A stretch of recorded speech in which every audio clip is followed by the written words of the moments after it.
And welcome back. So I'm late on Magic. I apologize for that. It's not my intention to do that. But things get in the way. I had to go see a movie, and I had the day off, but other stuff happened. It was just a bit of a pressured day. I had errands and stuff I had to run, so I figured I still want to get it out. So why not do the what if in the Magic video on Saturday? So that's what I'm doing. And for this one, I'm going to do a top 10 list because I have not done one of those in quite some time.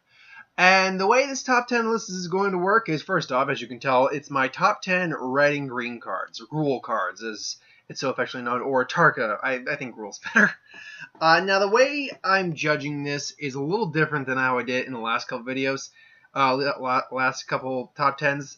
Before, I was just kind of doing my top 10 favorite red-green cards of all time, just in general. And this one, I'm redefining the rules a little bit, and I'll probably be doing that for the other top 10 Magic videos. For these, it's going to be the top 10 cards, top 10 red and green cards that I've used, that I've actually played with, and therefore are cards I know of. By the way, if I seem a little off right now, I'm moving my right hand at the moment. Yeah, this is actually all inverted, so that way, because I was messing around with the computer with my camera and remembered, hey, I can invert things, so that can actually be red now. Even though I believe YouTube does have an auto flip kind of function to it, I just decided to cut out the middleman in that. So I'm adjusting because when I move this hand, that hand's move this hand, my left hand, it looks like I'm moving my right hand in the camera. Normally it's inverted in a way that looks like is moving that way I believe I'm moving. So if I feel like I'm moving a little odd, it's because I'm trying to get used to it. That's why I'm actually staring more at the camera itself, which is something I should just be doing in general. To help me focus less on what I'm seeing in the camera or the video, and more focus on talking and looking at the cards. But enough of this silliness. Let's get into the cards. So this is my top 10 red-green Gruul cards. At number 10, we have Ruins of Deus. Now, Ruins of Deus, for those of you who don't remember, is from the Shadowmoor Eventide block, Lorwyn block. It is an enchantment aura, one hybrid mana, green-red, so one green or red, 4 of any color. Enchanted creature gets +1/+1 and has double strike as long as it's a red creature, and gets +1/+1 and trample as long as it's a green creature. So, and I'll just keep this up while I'm talking because it's more interesting to look at the card. So, the reason I put this as number 10, and I had a lot of cards. I'm going to tell you right now, all the cards owned, like I have a copy of Huntmaster of the Fells, which I use occasionally in my Werewolf deck when I ever get it out. That's not on this list. So, that kind of tells you where this list is going. I'm sorry about the glare. It's just the lighting in my room. I mean, I could turn the lighting off. I could maybe move the camera around, but if I moved it But don't worry, it's just a picture really you care about, isn't it? Point being, though, is that, yeah, the fact that Huntmaster of the Fells is not on the list kind of gives you an idea how this list is going to go. The reason this place even on the list is just because how often I'm actually using it. And I'm just going to keep it on screen for a little while and then put it back. Is how often I actually used it in just day-to-day games when I was playing. When I made my original red, green, white Naya deck, this card was a big player in that deck, and that card got work done. It's still in the Naya deck right now. I have more copies of it, too. I only use one right now. Because the Naya deck has changed over the years, and now it deals more with enchantments and heroic and things along those lines.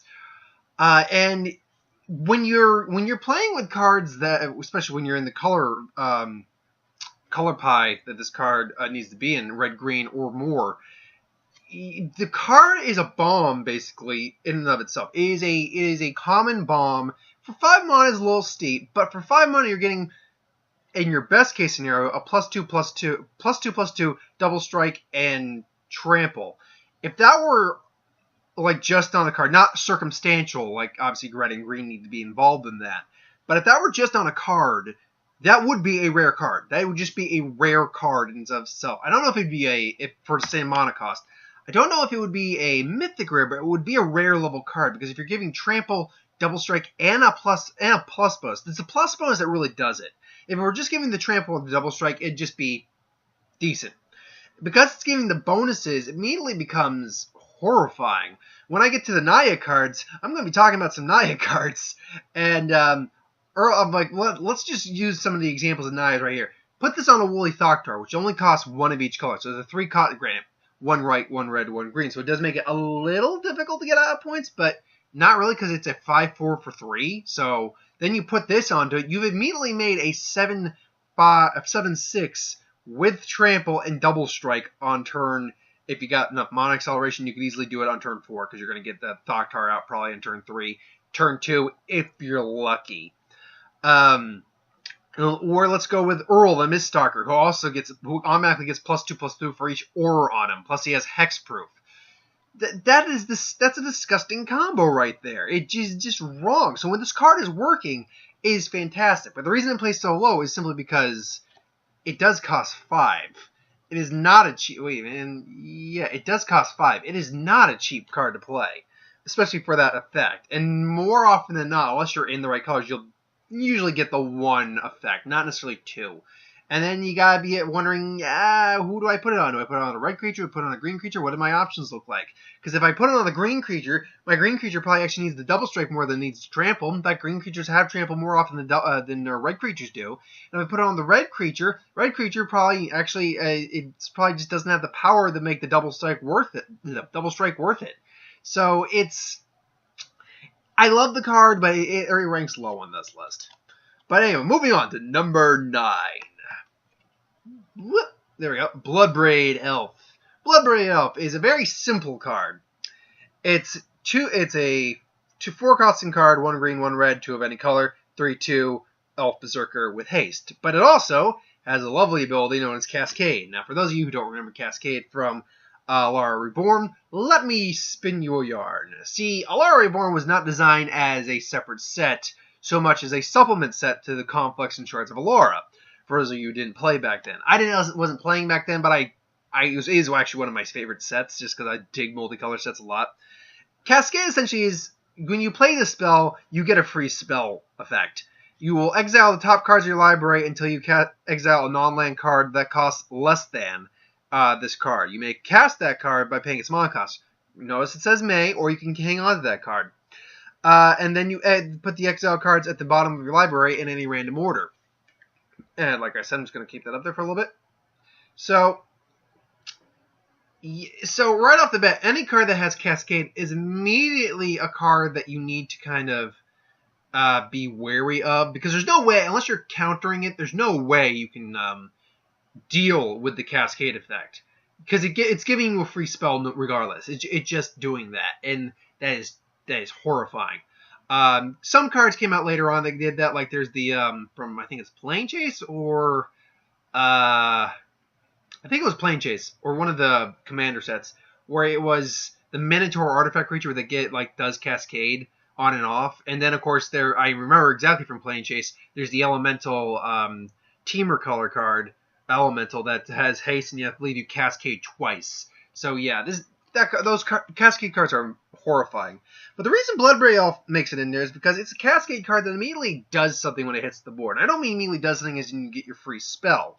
At 4 mana, your best you're getting is a 3-costed card, which, if you've designed your deck right, is still perfectly reasonable. As far as I know, Bloodbraid Elves are still actually pretty expensive.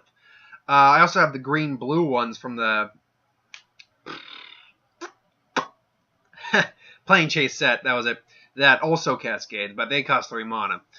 So they're even worse in terms of their, well, not worse. They're even more limited in terms of what they can get.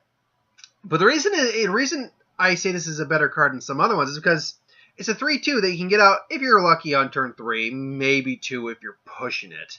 Like if you play, and I don't know why I feel like I'm crooked. It's got to be the inverted nature of the camera that's making me feel crooked, because there's my mouth. There we go. If you're lucky, because, Birds of Paradise, turn 2, you'll get 3 mana. Actually, no, at best you'd be able to maybe get this out in turn 1. Turn 3. At least how I see it. Maybe I'm wrong. Point being, is that on turn 3, comes out, it's still a 3/2 on turn 3, which is not usually something that comes out on turn 3 these days.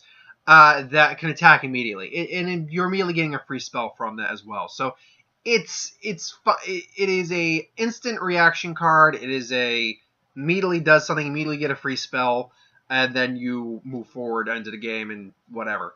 Now the reason again it plays so low is just because it's squishy. It only has it's limited in its cascade nature because it only can get 3 or below. So it's not. And again, I don't know what it's got to be the inverted nature of this camera because I feel like my entire face is crooked for some reason. I don't know. But yeah, I love Bloodbraid Elf, but again, it's a very limited card. Moving on to number 8. I'm going to try to speed this up a bit because I'm already at the 10-minute mark. Thromok, the Insatiable. Now, right off the bat, right from Plane Chase. Now, I'm going to be very brief about this card. This is the Devourer creature. Again, 0/0, 2/1 green, 1 red, 3 of any color. Devour X, where X is the number of creatures devoured this way. And just to clarify, as this creature enters the battlefield, you may sacrifice any number of creatures. This creature there's a battlefield where X +1/+1 counters on it for each of those creatures. Let us be clear about this. First off, Devour was a build around me mechanic, certainly, but there were plenty of great Devour creatures. I have at least one other one on the list. And if you think about that, you know there's only a couple I could be mentioning.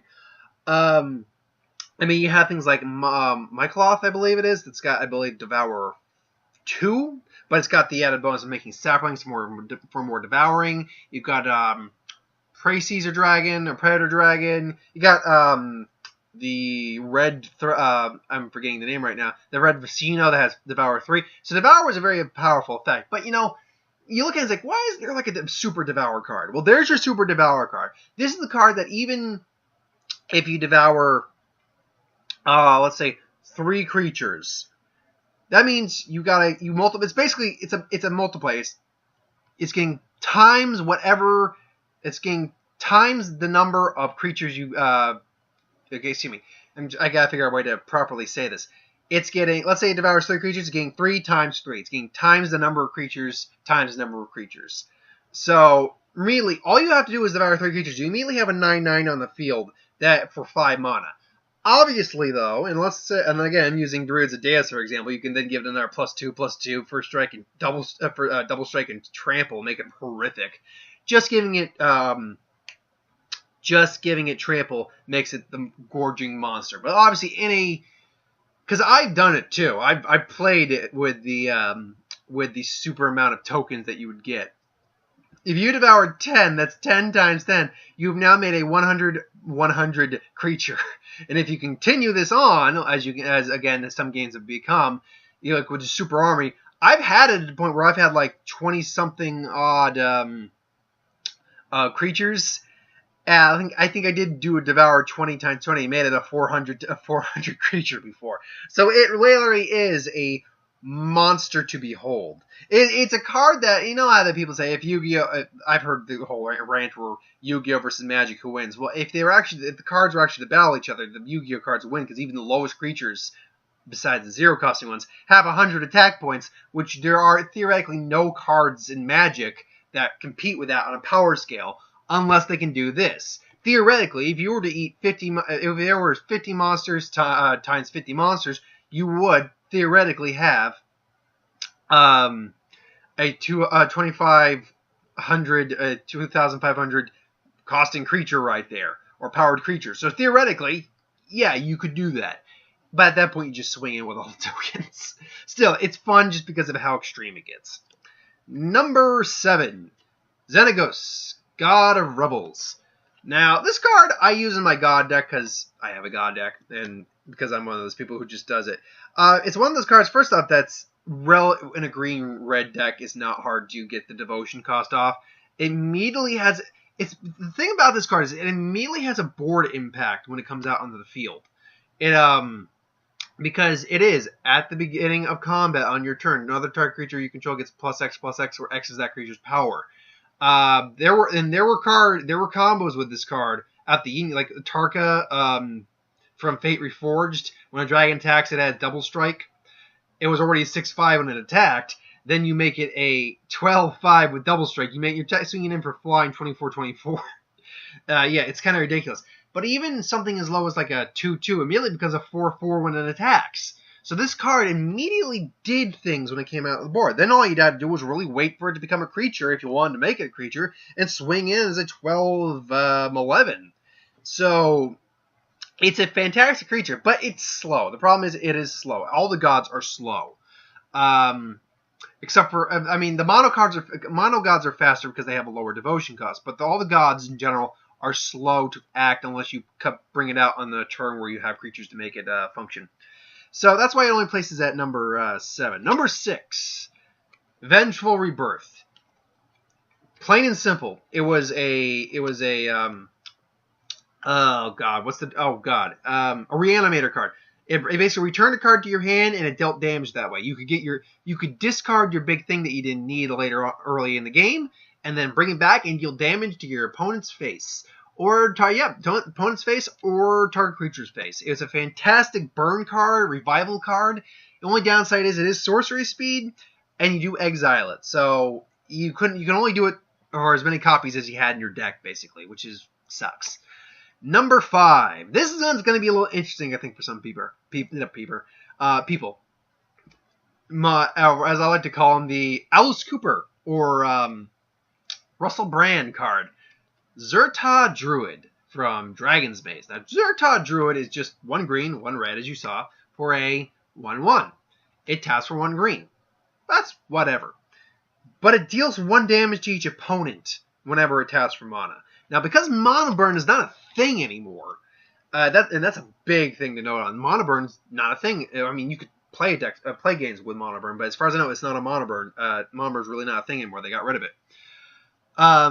Because of that, you can continually just ping opponents when you don't need to play anything, but when you need to play something, you get the added bonus. When you have multiple copies of this on the field, if you just have 2, you immediately can swing in for 2 while playing something, having just cast something, you get to do damage.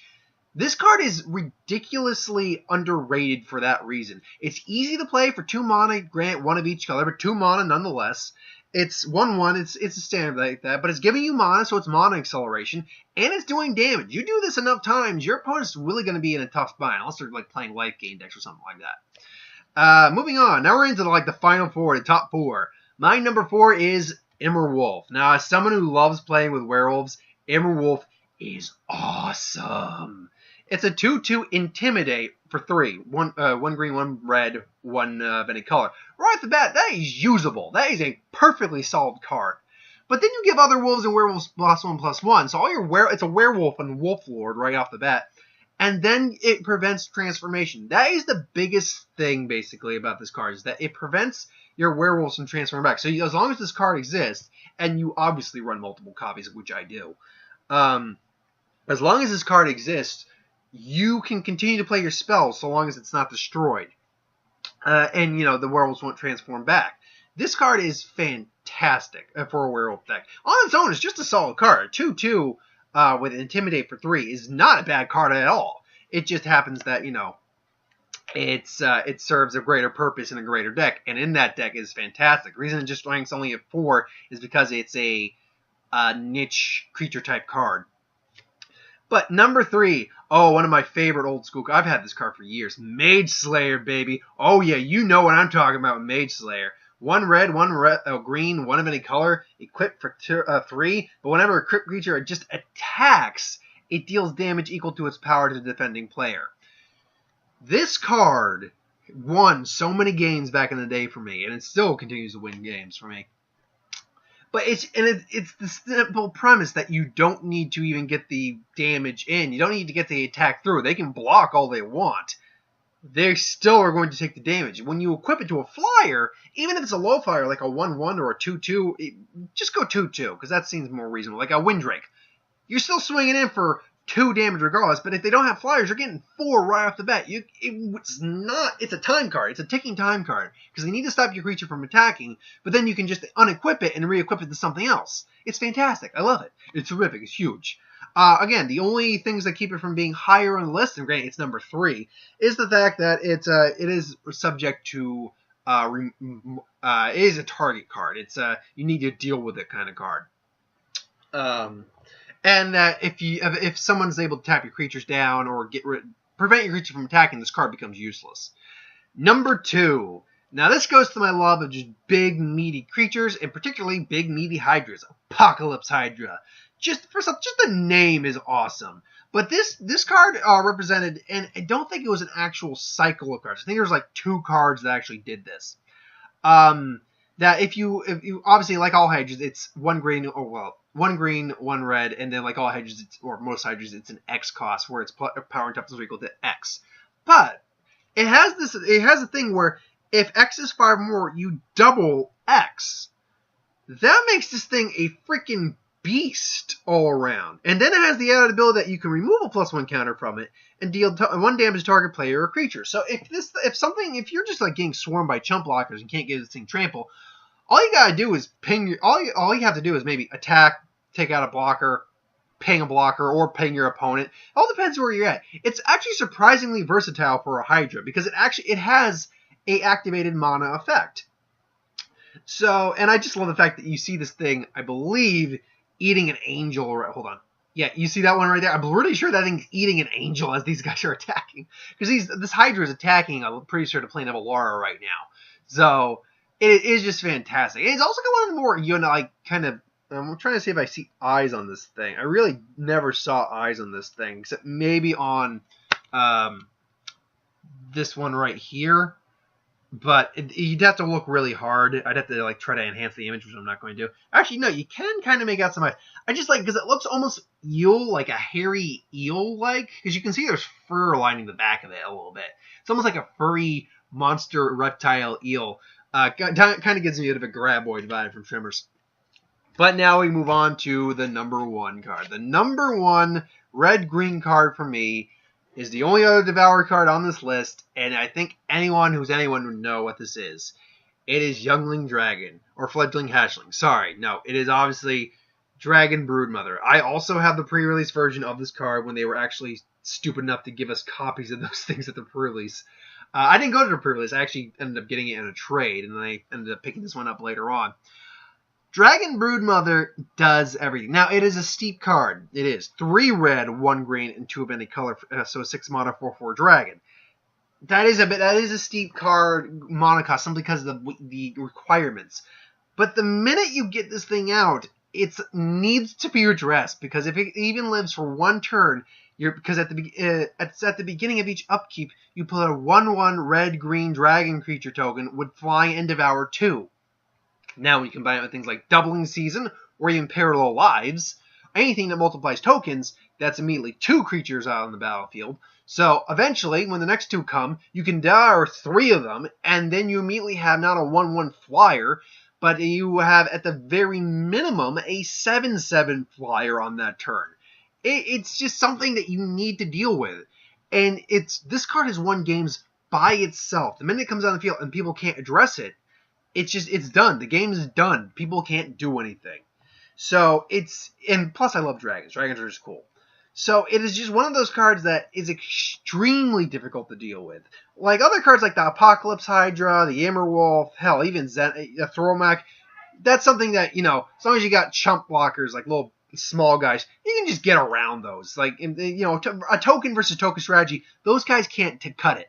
Token versus token strategy against this guy isn't going to cut it. The Dragon Broodmother is something that you need to address because you might be able to get tokens out, but I'm automatically getting tokens out and I can continue to play cards. The icing on the cake being, this card's not legendary, which means you can have multiple copies of this motherfucker on the field, and it's just going to get crazy. If you're making copies like token copies, and again, why does my face look crooked? I don't get this. Yeah, I don't. It looks like I suffered a stroke at some point. Just, I suffered a stroke. Not the mock anyone with a stroke. Just the angle's making my, it's making my, mouth droop for some reason. I had no idea why. I'm going to have to, I'm only planning to use this inverted thing when I'm doing the Magic videos and showing cards off, so don't expect this too often. Again, that looked weird to me. Anyway. That's the real kicker about everything else is that this thing's not legendary. If you can make copies of it, making token copies, like putting a Follow the Footsteps on it, is something that I wanted to make a deck involving that, but I never got around to it. So, just making cards like, look, I'm just going to make super copies of Dragon Broodmother. Yeah, every turn, Dragon move around a copy, and they're making copies. Like, the amount of dice I would need would be freaking ridiculous. Anyway, so those are my top 10 green red cards in the Gruul clan. Thanks for watching. I hope you enjoyed. Like, comment, share, subscribe. As those who want us to review something, put in the comments below. Let us know. We'll do a review of it at some point. Ideas for who would win? Star Wars, Superhero, Magic, What If? Anything I do on the channel, put in the comments below. Let me know. I'll get to it at some point. I'm going to move this back a little bit because the shine from the screen is getting on my glass. I can see it right there. You can see it there too. Yeah, ideas for who would win? Star Wars, Magic, What If? Put in the comments below. Let me know. I'll get to it at some point. I'll be back with the What If and Dragon Ball Super vlog later on tonight. So thanks for watching. See you later.